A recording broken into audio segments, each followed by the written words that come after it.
Well, hi there. Welcome to episode 2 of Micstand. Thank you very much indeed for checking it out. Before it begins, I just want to do a quick shout out to anyone who checked out episode 1.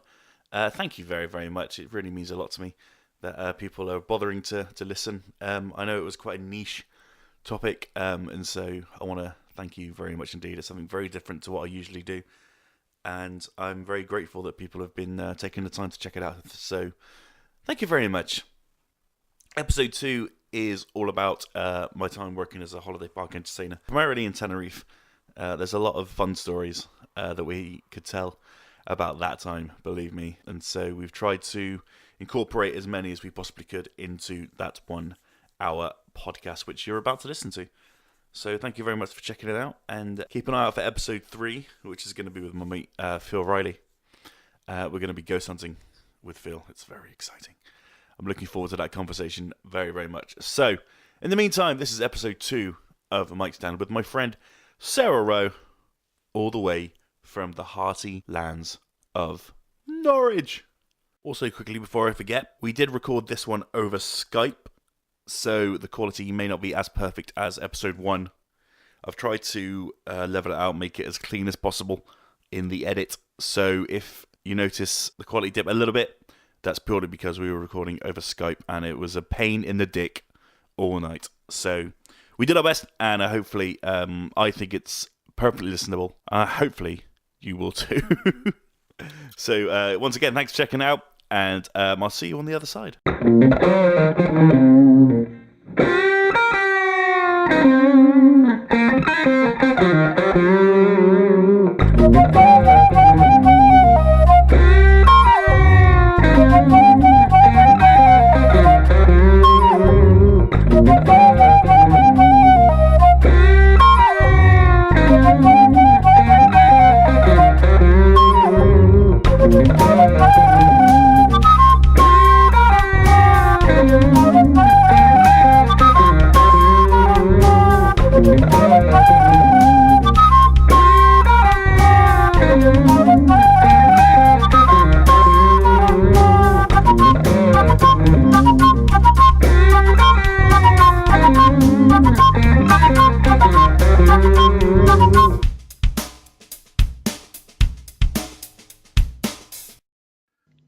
Well, welcome to episode 2 of Micstand. And my guest this week is someone I met in Tenerife in 2008, I want to say.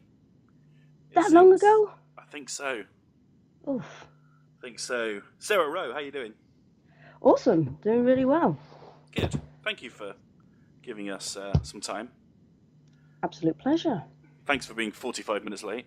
And yeah, fashionably late as always. Yeah. I'll let it go for now. Fair play. For now. Now, we met in Tenerife, which you pretty much lived there. You lived there a lot longer than I did. Yeah, since I was 7 years old. So I grew up and went to school there. That's pretty wild. That was insane. And where are you now? Speaking another language. Where am I now? Living in the UK, in Norwich. In Norwich? Yeah, good old farmer's land. Oh, got a brand new combine harvester. Yeah, I'm from Somerset. I can't really say much. Fair play. Yeah, pretty much exactly the same boat. I tell people in these places that I'm from Somerset, and they're just like, "Oh, cider!" I was like, yeah. Heard it all before. Yeah, I heard that one. Yeah, haven't heard that today, sir. Thank you. Anytime picking that one up. Yeah, I was taking it sweet time. Now, we're both performers and entertainers and people of the stage and screen. Well, not screen. We're stuck on holiday park stages. Yeah. Coca-Cola mopped up floor stages, which were always fun. Yeah. Always slippy with socks on, forgetting in mid-costume change, and all of a sudden you just slip right on stage. Fun times. You never practiced that in rehearsals, though. You never practiced your falls. No, that's one thing I never did. Although I did once nearly break my back in rehearsals. No. It was in Devon, actually, the year after Tenerife, and we were rehearsing a show. For some reason, I thought it would be fun to do a Jackie Chan like karate kick in the air, and Instead of just using one leg to kick up, I decided to use both. Oh, And because yeah, and instead of landing on my feet, I landed on my back on a laminate floor, dance floor. oh, And yeah, I was out of action for about 2 days. This was 3 days before the park was due to open. how'd you get on the third day then? I was okay by then. I think it wasn't as bad as it could have been. I got mysteriously lucky. Yeah, you rehearsed for the worst. Always the best way. But I'm not much of a dancer, so I just I maybe use it as a subtle way to get out of rehearsals. No, I was never much of a dancer. The furthest I got was YMCA, cha-cha slide. Yeah, me too. Towards the end, bit of Gangnam Style. Oh man, so you've been doing it for a while then? Yeah, it's about 6-7 years. Crikey. Yeah, about 6-7 different hotels. Do you have any favourites? Ooh, Santa Barbara was definitely a good blast. Woo! But Parque La Paz was one where I worked in towards the end, which was just on Las Americas. Nice. I was the hotel mascot. Brave little butterfly called Pippi. Pippi? Pippi. Ah, okay. Spanish pronounced it Pipi, which sounded absolutely brilliant when they announced you walking through. You were Pippi, the butterfly. Pippi the butterfly. Good times. Yeah, it's always the highest of classes do us entertainer jobs. Yeah. But they're the best of the most rewarding ones. I remember every time somebody would take a photo with me next to their child, I would still be smiling in this costume, considering you can't see my face at all. I would still smile in the photos. It was really rewarding. Yeah, it's a very common thing. It's like you're smiling under there, aren't you? Like yeah. You can't stop it because you just forget, don't you? Yeah, you just forget you become this hotel mascot that all the kids believe is real. It's awesome to see that magic, and especially to be part of it. I mean, that's something special. Yeah, my last park had probably the worst mascot I've ever had. I don't know if you ever saw pictures of him. Go on. It was a panda, and he was terrifying. I mean, he didn't have any eyes. Which was a bit scary. Instead of eyes, there was like this black sort of like meshy material that means that you could see through it, but there was nothing there that would suggest that it was actually an eye. You know what I mean? Yeah. It was frightening. It was terrifying, and I sort of decided to never ever go into costume, and so they had bartenders do it for me, which they loved. Yeah, definitely. I mean, scaring the kids in a panda no-eyed costume, that's... Yeah, it was... Poor kids. God. Yeah, what a terrible, terrible mascot he was. The costume was just terrible. It was so cheap, and there was just a real lack of effort from the park side, you know, and it killed a bit of time for like 10 minutes a night, but it was nothing more. They never... didn't utilise it to its full potential, I don't think. Now, one of the costumes in a hotel I worked in Gran Canaria, he was Costa Meloneras, this big fish. And he had one of his eyes, and they were like half, you know the ball pit balls? It was like half of one of those, but stuck onto this fish's head. But the stitching had come off one side of it. So every time I walked, this one eye would just flop about. And as I was bouncing about, just one eye was bouncing. It looked absolutely terrible. But I mean, in like all hotels, you end up explaining the situation. It gets fixed in about 2 weeks' time. Yeah, that wasn't the case on this park. They were like, we'll get one at the end of the season. Oh, okay. Handy. Thank you. Like that. What do I do in the meantime? Yeah, exactly. That's just great. Thank you very much. I think working in these places, if you've ever gone to somewhere like Butlins or Pontins or any of those holiday park places, we're the people that kind of greet you and go, "Hi, welcome to the park, yay!" And people that you want to punch in the face like the second you meet them. Yeah, I remember Billy Bear in Butlins. But you are the people which create that mood of the happiness. Yay, it's holiday. You're the people that actually make that happen. They Yeah. turn up from the planes, from buses, or anything like that, and they don't actually get into the holiday spirit until we go, oh my God, you're on holiday, and like remind them. It's if they forget on the way over. Yeah. Yeah, because it is, it's deep misery traveling from your home to your destination. Oh God, 7 hours on a plane and 2 hours on a bus. The last thing you want to do is be greeted by somebody by the likes of us. Welcome! Yeah. Yeah. It's like, hi! How the fuck are you? Welcome to your holiday! Oh, God. Show me the bar. Yeah, that... Kids, go and hang out with them. I'm going to the bar. The only thing they want to know, mini club hours, when can I drop them off, and can you just remind them that I'm at the bar? Yeah. Yeah. Were you ever in a situation where there was on a lot of holiday parks there's kids clubs and things like that, but particularly in the British parks, the parents aren't allowed to leave. Right. They have to stay there if the kids are a certain age, like I think it's 5.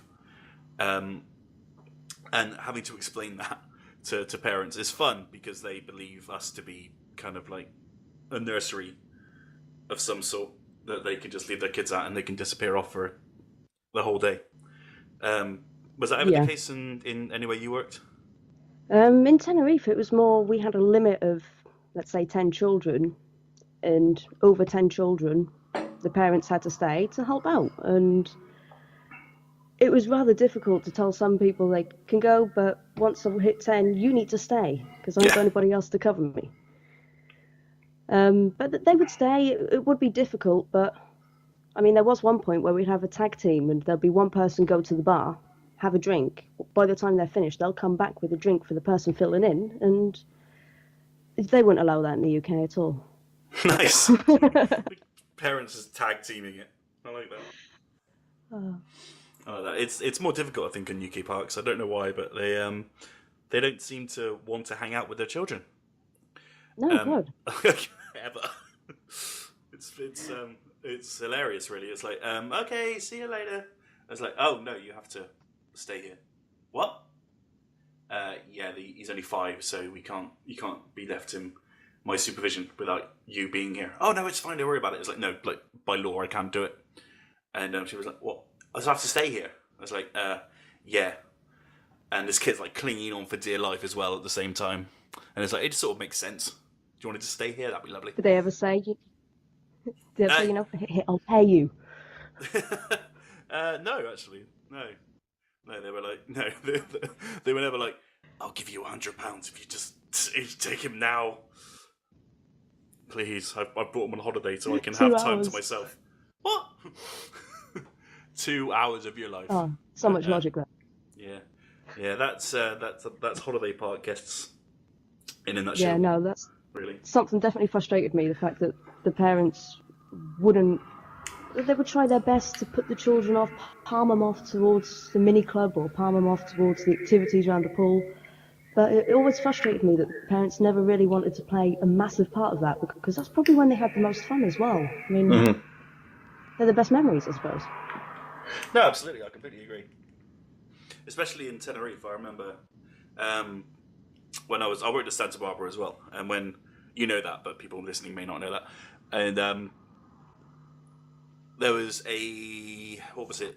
The bowls thing on the roof, the French bowls.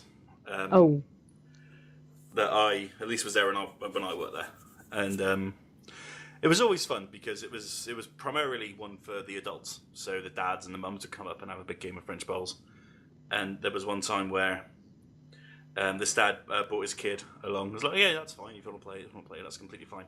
And one of the parents was like, I was like, yeah, what's up? It was like, if that kid is staying, I'm not staying. Like, okay.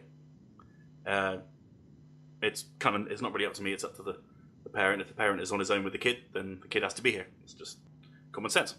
It's like, well, I'm leaving. The next day, he got he had a report with the manager about me, saying that I allowed the kid to stay with his only parent that was there on holiday with him, and I'll never forget it, because as he was walking to get into get on the stairs to get back down, he tripped up, and he banged his head, and he blamed that on me as well for emotional distress. Oh God. Yeah, it's just wonderful. It's like, yeah, that's my fault. It was just a spiral of things that happened all at once, and that just stays with me, because it was like the most dramatic kind of overreaction you could imagine. Always a chore, never a pleasure. Absolutely, that one of those sort of moments. Yeah. I mean, the good always outweighed the bad doing entertainment, especially at Santa Barbara. I had such an amazing time there. I mean, one of the times in Parque La Paz, it reminds me of my best. I'm going to say best complaint, because I don't see it as at all offensive, but it's one of those up on my record books. We were just getting ready for water polo, and before we did water polo, we'd always do a bit of aquarobics just to get the blood flowing, get the bones going, and everything else. And I knew the day before they did. Obviously in Tenerife, they go around with the cockroach spray and just get the repellent out, just to keep them all back at bay for a while. Yeah. But the only place they didn't do was the shed. And I thought, oh, well, I didn't think anything of it, to be honest. I got all the pool noodles. You use them when you get to aquarobics and everything. And these things are about 2 meters long. And I took them to the pool area. There was 60-year-olds, 50-year-olds, 40-year-olds. A bit of a mixture of everybody, really. But there was a good 20 people. I ended up noodles, threw them in the pool, told everybody to start using them. As they sat on them like little bicycles, so they had one end in the water and one end sticking out. And I looked into the pool and I saw a cockroach. I saw another cockroach. I saw another. I thought, God, where are all these cockroaches coming from? And it wasn't until I looked at the people sat on these pool noodles that these cockroaches were shooting out from the pool noodles because they decided to hide away in there. Oh, God. Before I knew it, there's like 40 cockroaches floating about in this pool. 60, 40, 50-year-olds all screaming because they have cockroaches on their heads, on their shoulders. It was... The lifeguard just stood next to the pool and said, Sarah, what have you done? And I was like, well, I can't explain this. I'm sorry. And I was going around with a net trying to get these cockroaches. But I've never seen them move so quickly before. I've got to say, they moved really slowly to the pool. It's really hard to get them into the pool to start off with. But I've never seen them get up and jump so quickly. I thought, see, I knew they had a spring in their step somewhere. You just had to get out of them. So, one of your best highlights. What was something which you'd always remember? Oh, that's a big question. It is, isn't it? Starting off, just bang. Not even messing around. I probably can't say my absolute highlight. No one needs to know that.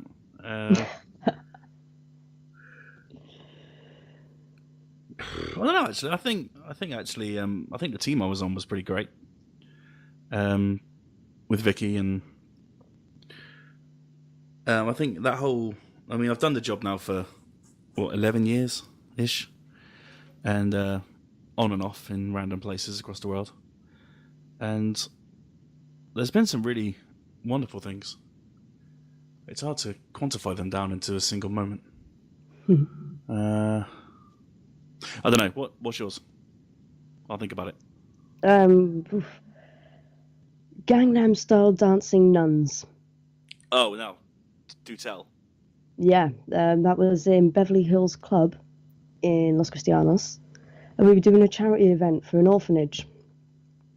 My job was to dress up as a jellyfish. I was working with a girl called Emma Morris. Her dad used to do the Charlie Chaplin show. And she was dressed up as one of the jellyfish as well, and I was dressed up as a jellyfish, and we really rocked it. But towards the end of it, they said, well, come on, we need something.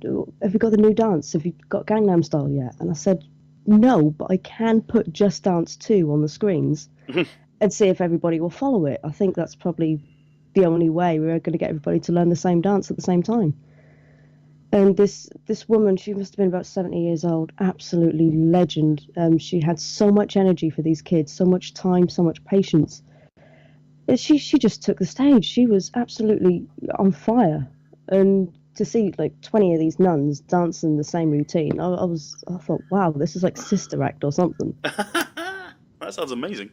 But that was definitely one of my moments that I'll always remember. Never could top it. Nice.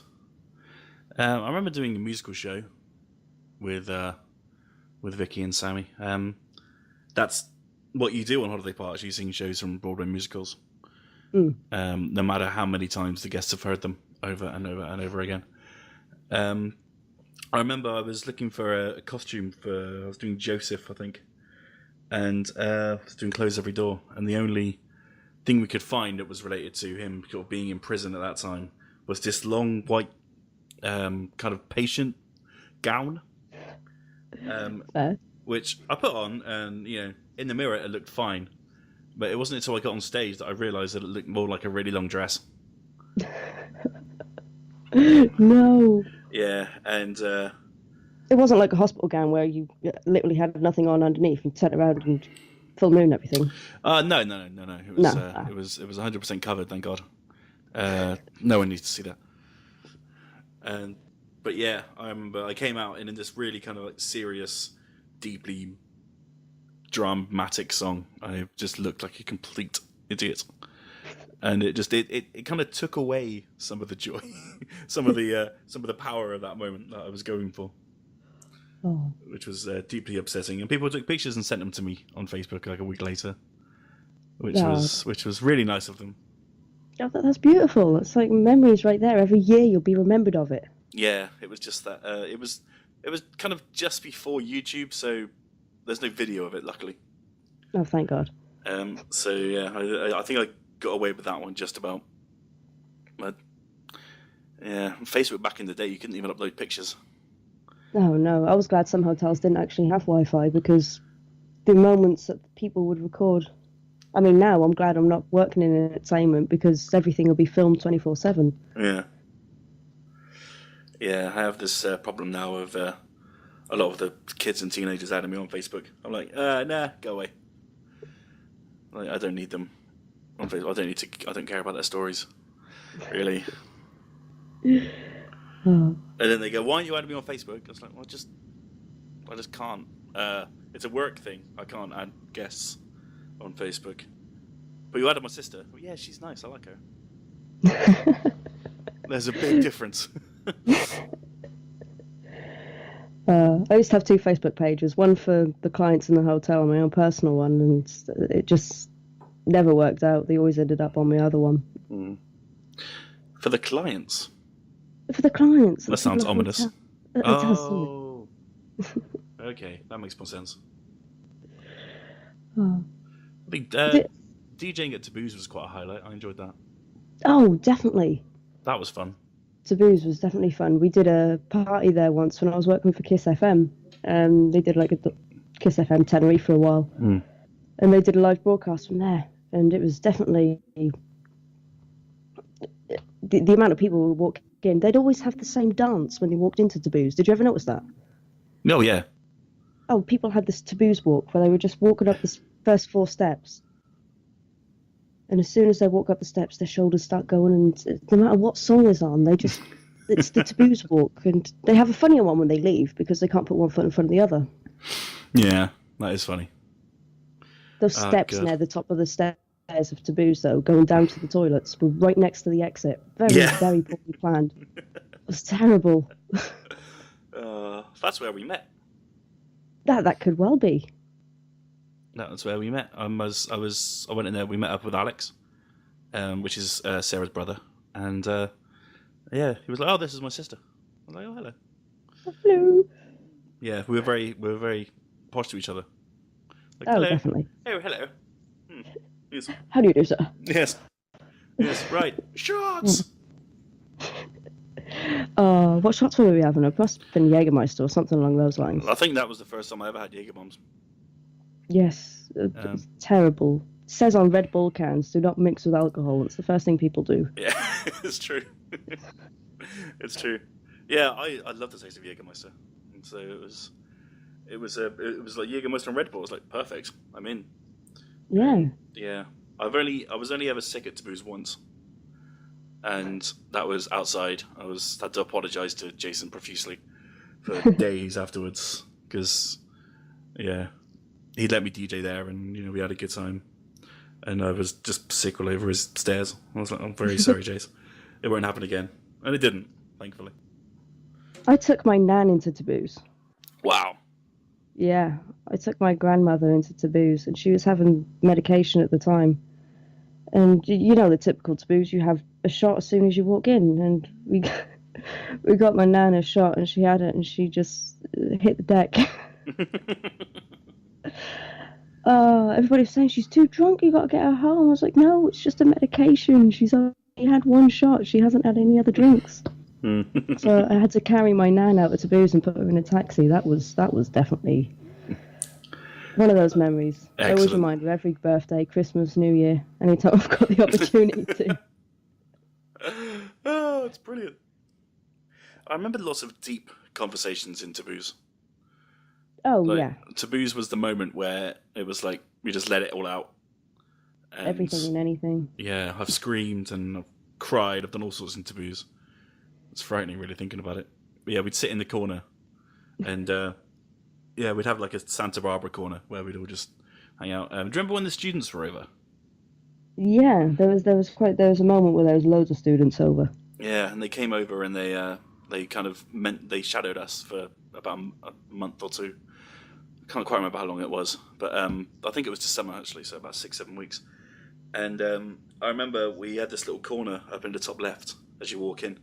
And that would just where we go every night, and we'd sit there, and Vicky was like, right, we're all drinking, so let's just get it out and see what's going on. And people would just be really like disgustingly honest with each other, and it was just really bizarre. And we just sit there like just drinking shots and laughing and singing at the same time. It's like, you never listen to me. And it all got really real, like every time. It did. Shit got really real there. Yeah, it did. It was like, and then sort of Vicky being our the entertainment manager at the park was like, right, done. Let's get wasted. And that was that. It was it. It was over. It was those weird moments where, I don't know, Taboos felt like a real home from home. It did. At some point, because we spent so much time there. And I think I only ever ate there once. I think I ate there a few times. I just don't recall it. I knew I needed to eat something because I drank that much, and I thought, chips on pizza, that's the way forward. Yeah, absolutely. They stopped doing, at least when I was there, they stopped doing food quite early, like 10-ish. And You'd always get that one person 10:10. Yeah. And so, obviously we were working up until then, so we always missed it. I think we went down for an afternoon. They did like an acoustic sort of session one Sunday afternoon. Was that with Corsac? I think so. Yeah, Corsac. They were brilliant over there. And it was really cool, and they were doing pizza. And I remember not liking it. And I remember telling Jay, I was like, this pizza's not good, man. And I think now they're like this full-on Italian, aren't they? Yeah, and it's this goes Italian. I was like, wow, Jason really took that to heart. Just like just turned the place into an Italian deli. I really liked. Oh, what was the restaurant? What was it called? Big Al's. Yes, Big Al's. Oh my god, that place was so good. Their breakfast. Oh, we ate there twice, and I wanted to go more. I think it got quite expensive after a while, so we stopped going. But it was the food there was magnificent. I loved it. That was a highlight, I guess. Big Al's was a highlight of my Tenerife year. I think getting Pendulum on at Taboos was a highlight. Yes. One night I was DJing. I like the morning before I put this mix together of like 5 or 6 Pendulum songs. I was like, right, I'm gonna play this tonight, and I put it on, and Jace just looked at me like, what the fuck are you doing, mate? And it was like, you could see like the reactions from the people dancing, sort of like, oh my god, it's Pendulum, and then like it really kicked in, and the place just went absolutely crazy. And And Jay looked at me, and I was like, all right, mate, what's up now? And it just went on and on and on. And I think it was about 10 minutes. And yeah, I'd never really DJ'd properly before that night. And so that was a nice moment when it actually worked. And it wasn't terrible. And I asked Jay not to pay me because I'm obviously quite an amateur, but I'd like to give it a go. And he gave me €50 in the end, so that was nice of him. Oh. So I appreciate that. Definitely. Oh, but Taboos was good when it was going.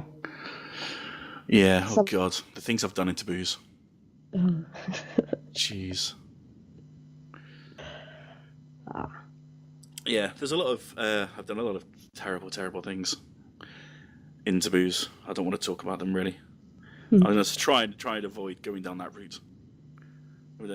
So what was your favourite party dance? There we go. Let's change the subject completely. There we go. Had to be...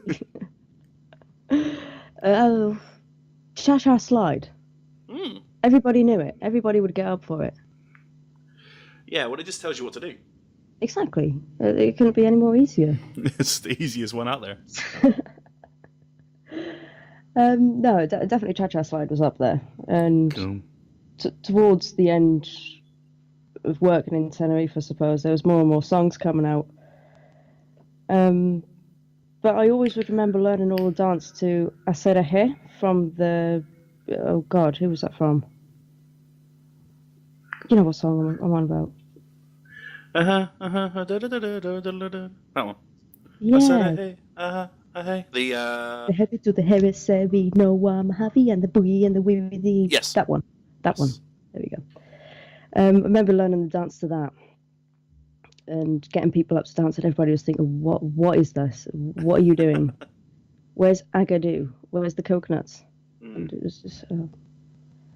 They did like very classical mini disco type songs though, didn't they? Yeah, the classics still work. I mean, my park last year, I was still doing Superman and Wigwam Bam. Oh, Superman. Superman rocks. You know, one of the best dancers, definitely.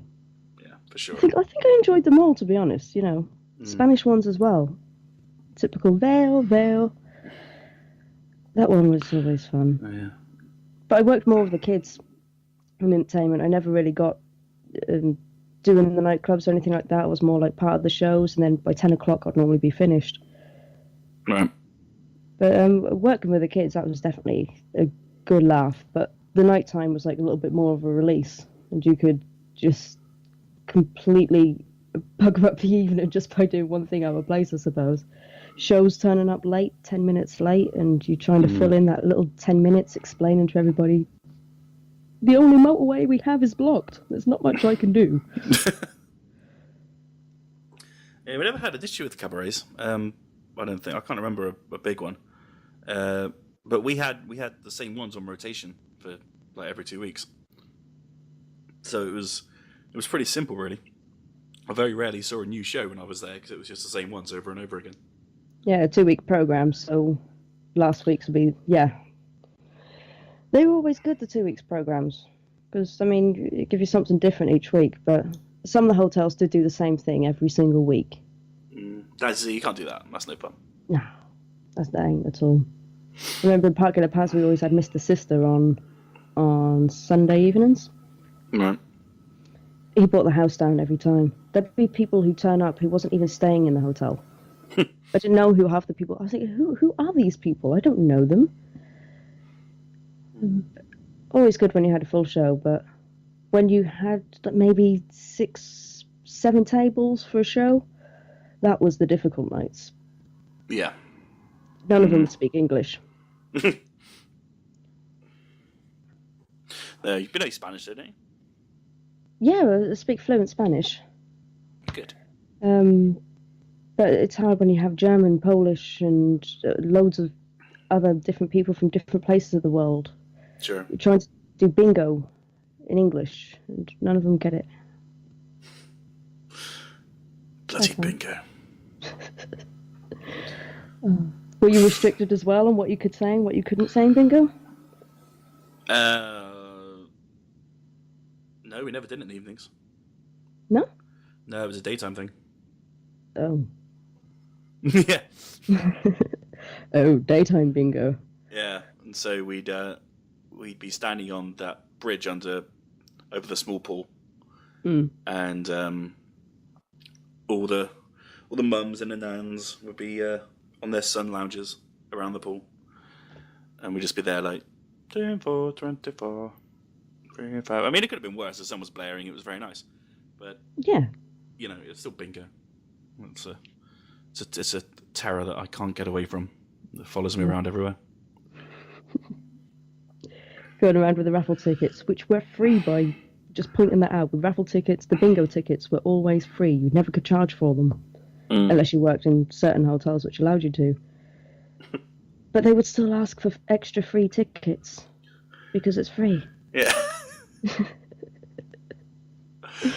Yeah. Some people are stupid.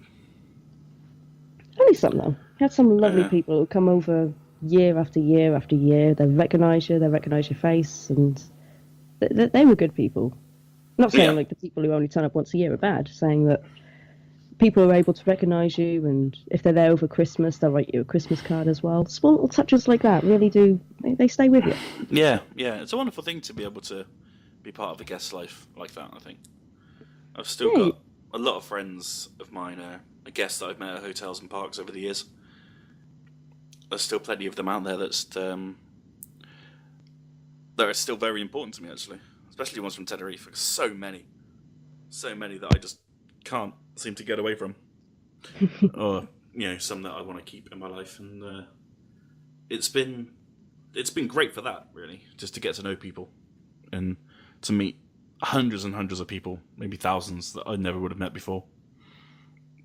Yeah, it's strange how paths cross and everything, and especially with when you're working there, you're seeing again the people over the years, and for them to be able to recognise you and see you again, it's just you're part of that special moment when they're there for 2 weeks out of the whole year. Their whole year can be stressful, they can be working, everything else that they're doing, but those 2 weeks of the year where they're not working, where they're completely themselves, enjoying the most out of any holiday resort, and those are the people which will remember you for 2 weeks the following year. It's only a small time, but it's like one of their most memorable times, especially when it comes to families. Yeah. I can't remember who it was that told me this quote, but it stays with me.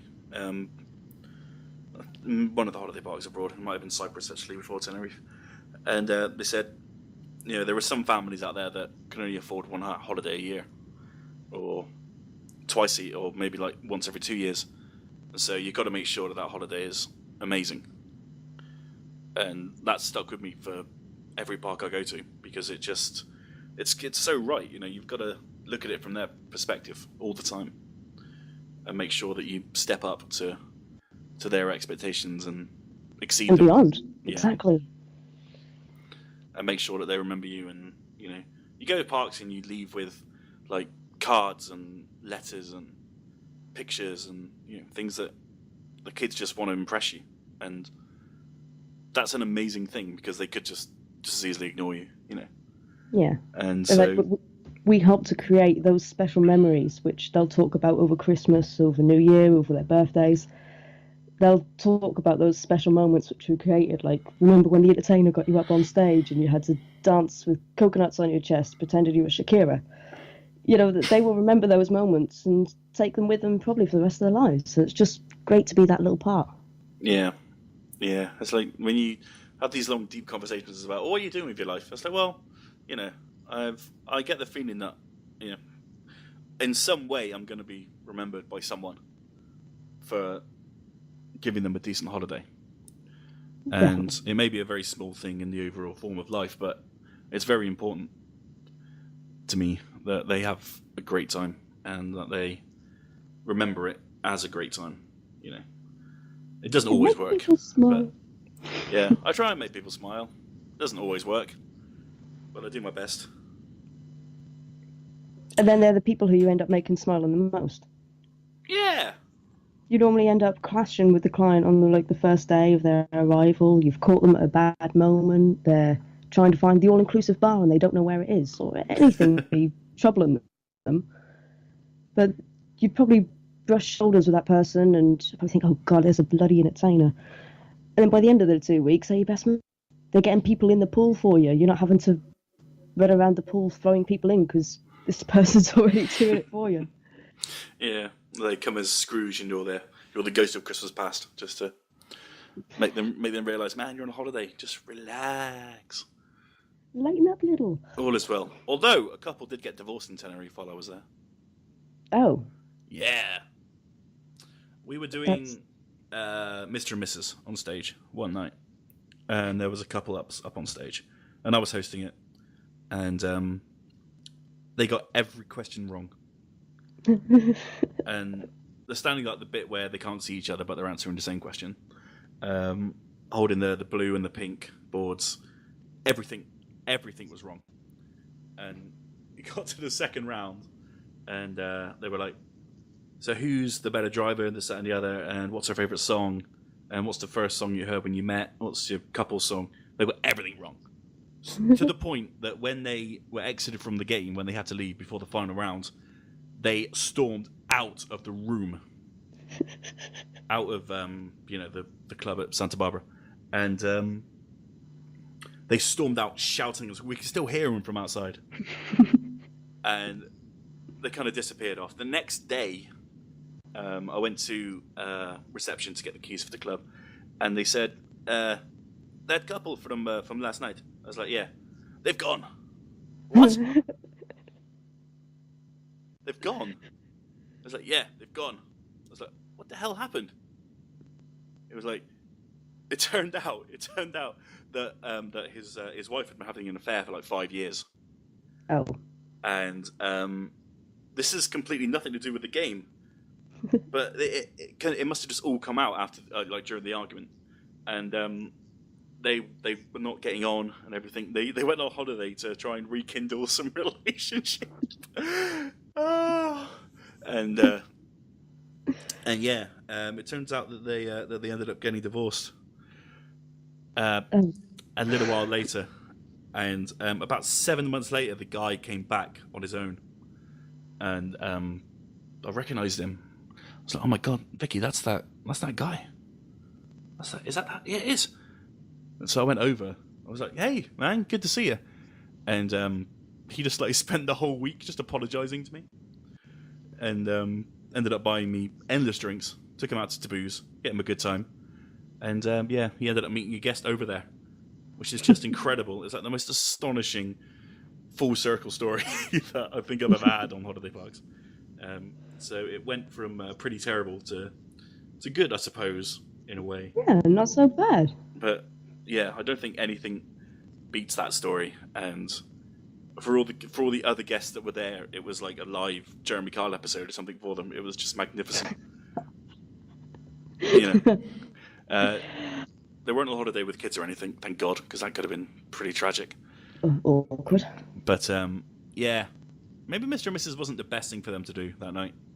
No, maybe not. But I suppose he was probably thanking you towards the end of it. I mean, if his wife was cheating on him for 5 years, that would have definitely been material for thanking. Yeah, for sure. But it's not like it was a question that I had asked him in Mr. and Mrs. on stage. It was like, do you think your wife's having an affair? That would be crossing the line, I think. Just a tad. Yeah, it turned out, yeah. His name's Aaron. He's a really good dude. And, yeah, he might listen to this. So, sorry about that, Aaron. But I thought I'd share that story. Because it's magnificent. Definitely. Oh. Could laugh about it now, thank God. You hope? Yeah, I think so. I think we're there now. It was like 8 years ago. I think we're okay. Ah, fair enough. I think. We'll see. Santa Barbara definitely was one of the hotels, one of the good ones. Some hotels wouldn't treat you as well. But... No, we got really looked after there. It was great. I used to work with a man there named Michael, and let's say he had a catchphrase. I'm sure if I say it, you'll recognise him. Every single time you'd see him, or every sentence, he would finish with "Yeah, man." Does it sound familiar? No? It doesn't sound familiar. No. Oh, my brother, he used to work with him for quite a while as well. And it wasn't until I told him that, oh, you know, Alex, you worked with him a couple of years ago. Well, he's my brother. And he was like, oh, no, man, is that your brother? I was like, yeah. And I had to, show a photo with Alex, and I was like 7 years old. And he completely freaked out about it. He had no idea. That's brilliant. The times me and my brother worked together in hotels, so obviously we have different surnames. So working in hotels, they never knew that we were brother and sister. Mm-hmm. They'd put us in hotels, and I'd be covering somebody who was on holiday, and before you know it, I'm working in the same hotel as him, and it was an organised chaos, because he's just as organised as I am, which is not organised at all. Yes, I learned this on a sports day that we arranged once. He's never been one for organisation, especially when it comes to preparing for certain activities. If it was like a quiz, he'd have all the quizzes printed out. But anything that required memorising steps or trying to be a certain place at a certain time, we both failed terribly at that. We really did. He's a good dude, Alex. I like him a lot. Absolutely brilliant. Did anybody ever think you were a couple when you were together?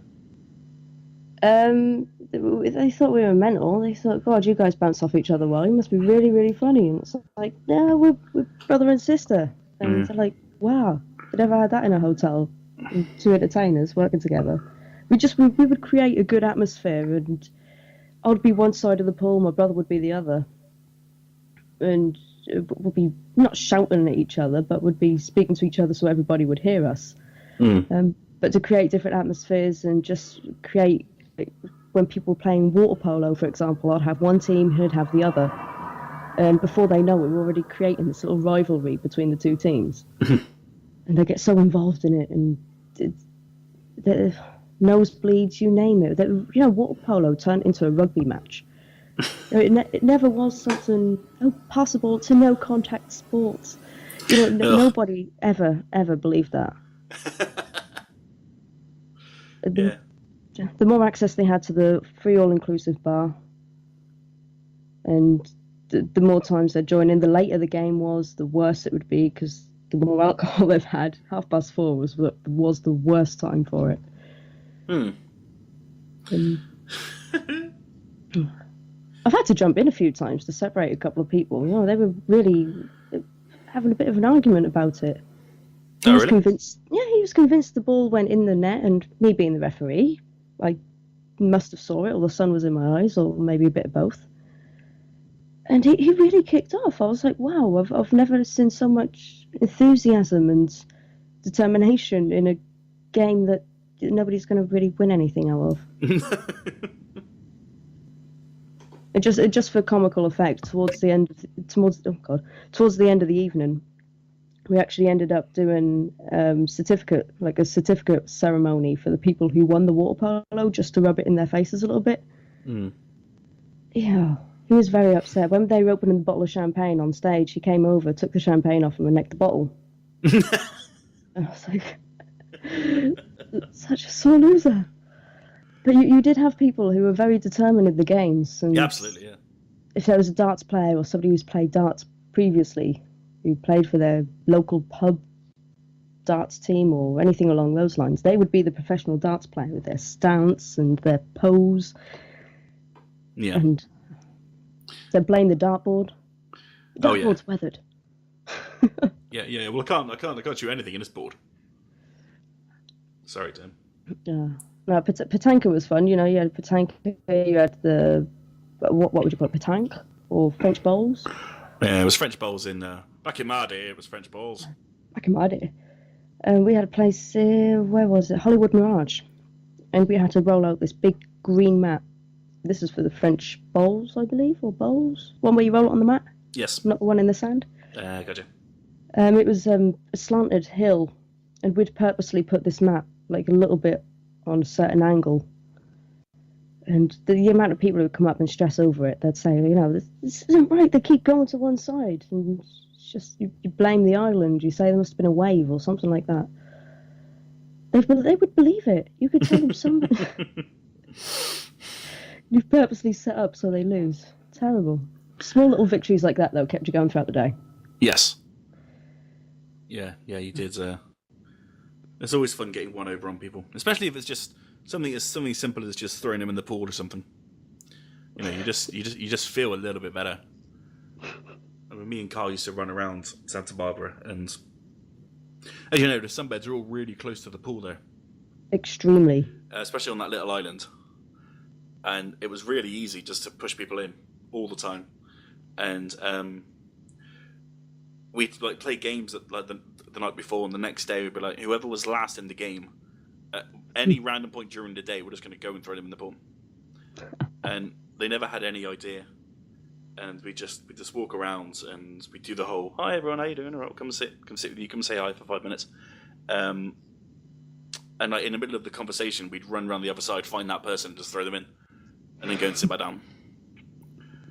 And do it so quickly that they try to not realise it was us, and just go and do it.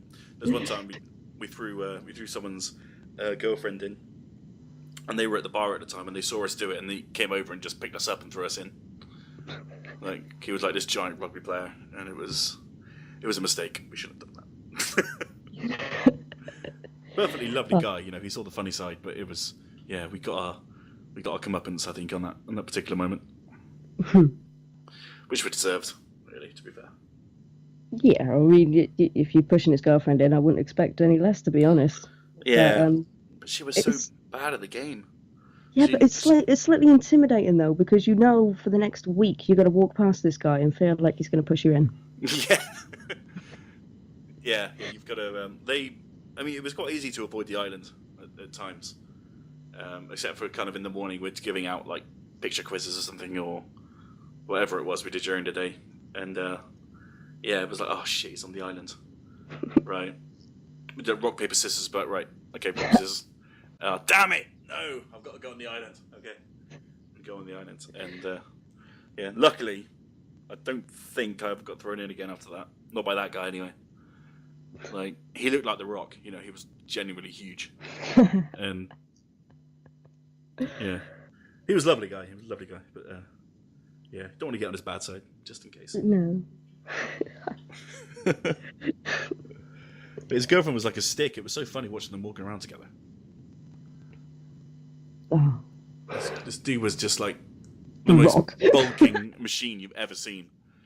And I was like, wow, okay. I'm sure they're perfectly happy together. I'll let it go. You'd always get a group as well who think it would be fun to pick on the entertainer. I mean, especially being a female entertainer. I mean, you get people who think, she's so small, so I can be able to just push her in anytime. And every time you go around the pool, the same person would push you in, or they'd be daring each other to push you in, or... Oh. I was just leaving at one stage. I remember it was about 4 o'clock. Just finished water polo, just finished the games. Packing up, ready to go. Got my bag on, got my headphones on, ready to start cycling home. And I get picked up and chucked in the pool. I think, I have my headphones, I have my phone, I have so much in my bag, and you've just thrown me in the pool. Where's the fairness? Oh, no, it's all right. You're going home, and you get changed and whatnot. It's like they had no consideration at all. No, bastards. Oh, but still, it was all a good laugh. It taught me a good lesson. Leave my phone and bag at reception and pick it up just before I leave and bolt for the door. Yeah. Just run for your life. Oh, good times. Good times, really, definitely. Good times, not to be frowned upon. No. Would you recommend it to people to go and be an entertainer for a year or so? Oh, most definitely. It's something which will help them socially, just to be able to speak to an absolute randomer and tell them all about your life and hear all about theirs. Mm-hmm. It is, again, rewarding, and it's one of the jobs which really propels you to carry on doing it. And if you say, I'm only going to do it for a year, you'll end up doing it for 2. Yeah. Or 3. Yeah, or 12. Or you may never change work. Yeah. Or you may do it for so long that you're not qualified to do anything else. And so you can't get a job anywhere else, so you're stuck doing it forever. Yeah. Hi!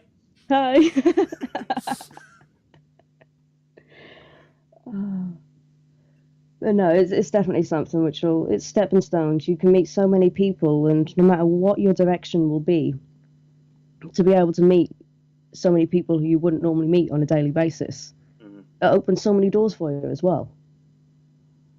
Yeah. People the other side of England all of a sudden, or somebody who lives in France, or somebody who lives in Germany. It's like it's good little connections, and you can always ask them if you're ever going on holiday there. You can always ask them where the best places to go, I suppose. Absolutely. I think doing this job certainly help with my anxiety. Oh yeah. I have a big issue with being in kind of confined spaces and being in crowds. It's not an issue at gigs or anything, but it's like when you're out being social, kind of in bars or in clubs. If there's too many people, I just won't go in. But for some reason, I can go on stage in front of hundreds of people and not even think about it, and not even be not nervous, just be confident and be happy and positive. But if I'm anywhere else, it's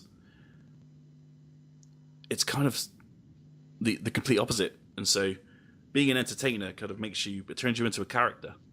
You sort of become something like, Rossko was the guy that was confident and was cocky and was arrogant and was walking around like you in the fucking place. But, away from being an entertainer, I would never even consider doing that sort of thing. It's very strange. It sort of brings out a different side of you, I think.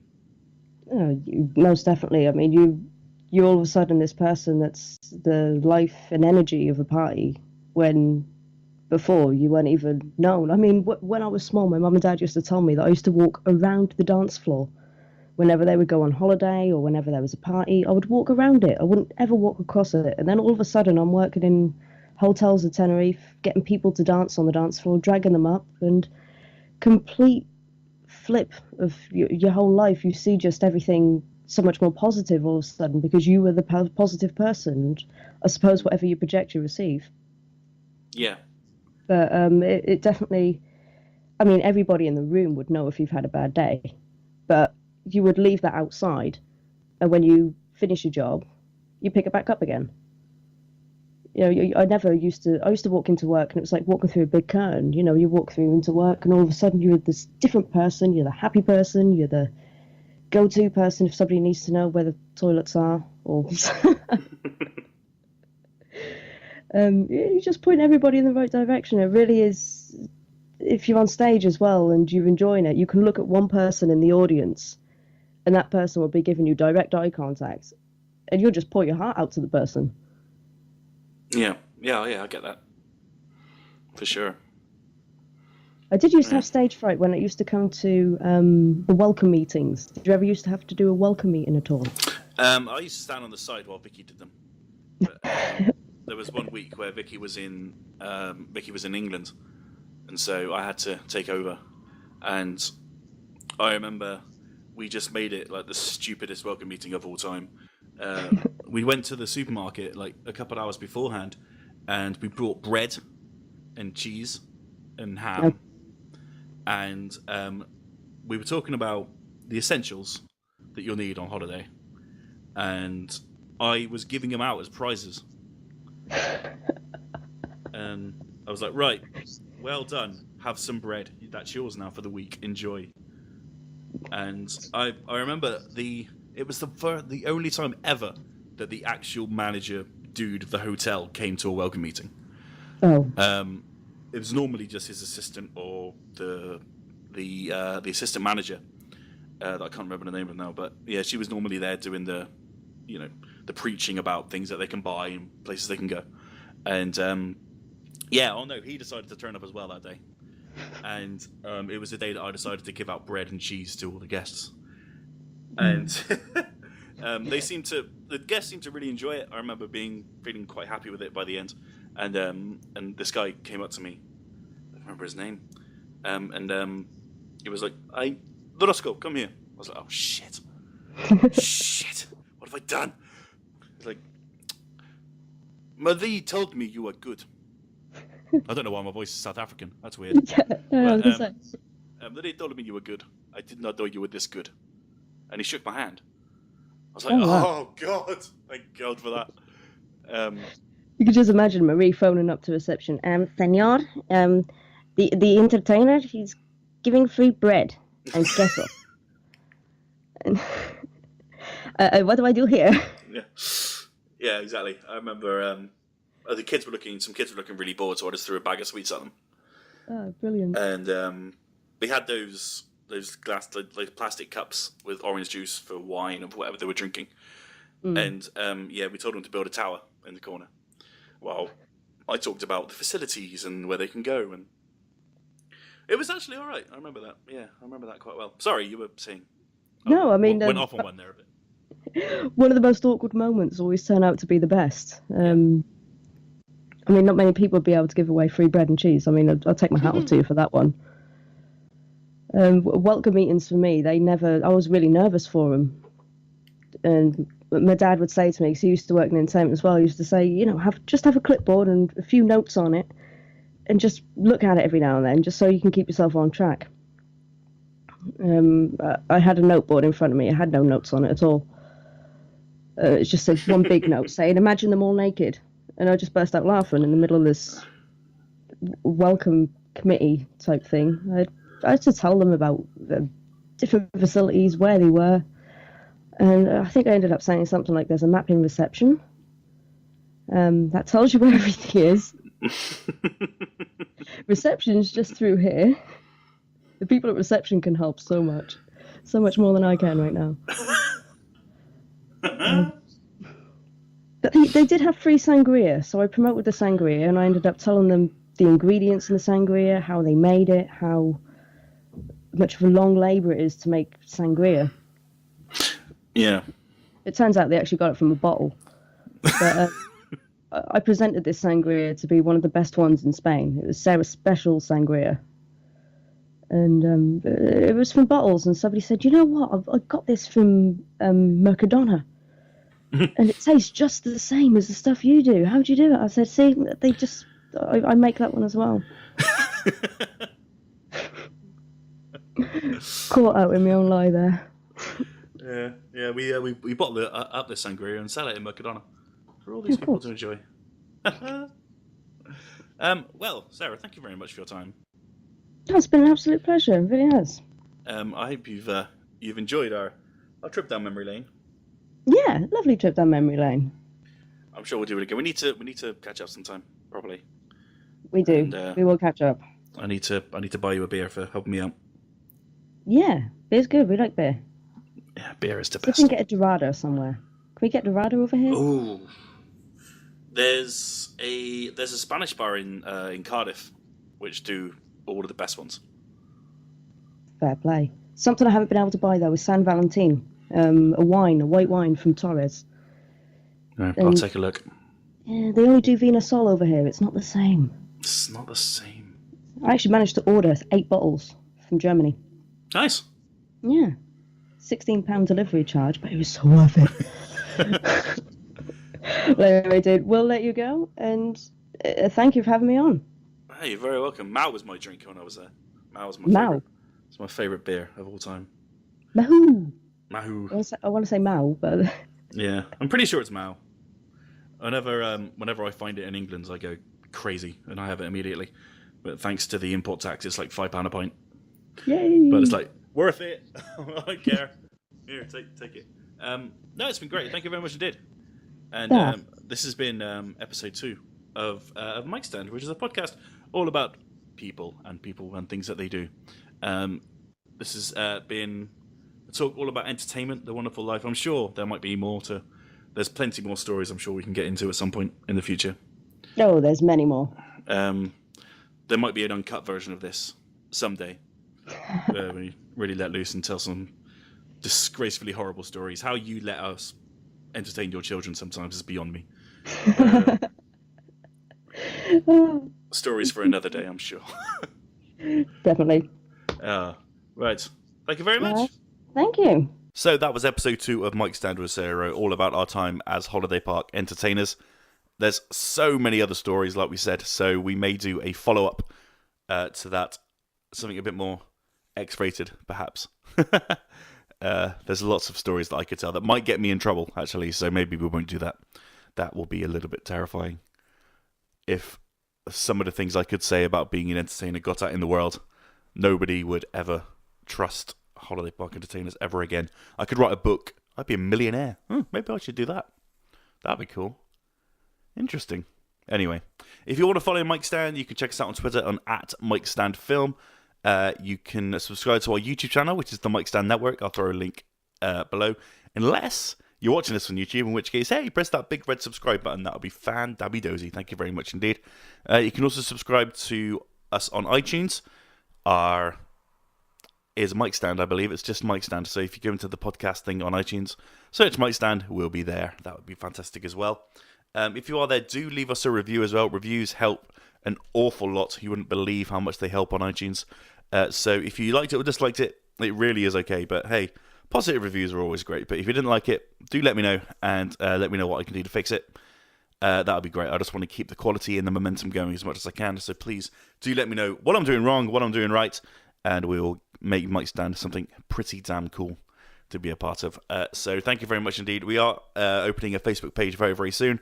If you're friends with me on Facebook, I am going to bug you about liking the page. So pre-warning for that. Thank you for checking out episode 2, and look out for episode 3 coming next week. Until then, bye-bye.